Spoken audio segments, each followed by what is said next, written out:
Hello, bachcho. Let's read the question. So the question says, solve the following system of linear equations by Cramer's rule. X minus 2y is equal to 4, minus 3x plus 5y is equal to minus 7.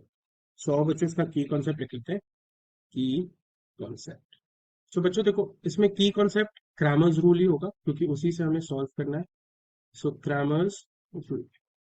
So Cramer's rule क्या होता है? अगर मेरे को कोई भी equation दे रखी है in the form of a1x plus b1y is equal to c1 और दूसरी इक्वेशन दे रखी है बच्चों a2x plus b2y is equal to c2, तो मेरा जो डिटर्मिनेंट हो जाता है d, it is equal to a1 b1 a2 और b2. So this is my determinant और ये मेरी इक्वेशन है इस फॉर्म में. ठीक है. अब जब मैं इसको सॉल्व करता हूं तो इसकी वैल्यू क्या होती है डी की? D is equal to a1 multiplied by b2 minus a2 multiplied by b1. और अगर मुझे x और y की वैल्यू पता करनी है बच्चों तो x is equal to dx upon d and y is equal to dy upon d. तो हमने d तो निकाल लिया, डिटर्मिनेंट तो निकाल लिया. अब dx कैसे निकालेंगे बच्चों? देखो dx होता है मेरा is equal to c1 b1 and c2 b2. इस फॉर्म में निकालते हैं, राइट. और ऐसे ही dy कैसे निकालते हैं? dy हम निकालते हैं determinant of a1 c1 and a2 c2.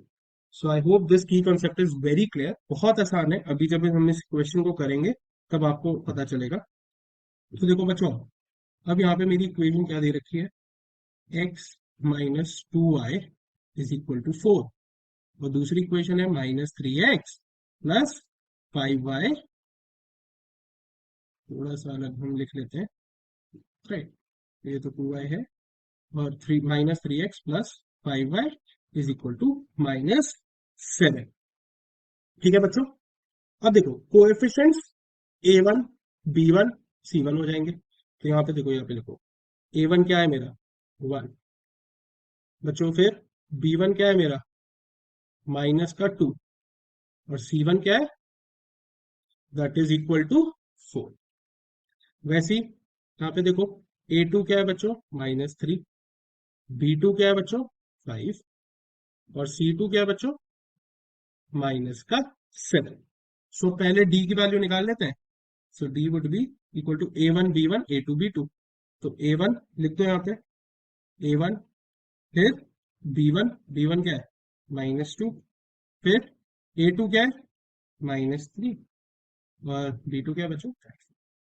सो जब हम इसे सॉल्व करेंगे तो क्या हो जाएगा? 1 मल्टीप्लाई में 5 माइनस माइनस 2 मल्टीप्लाई में माइनस 3.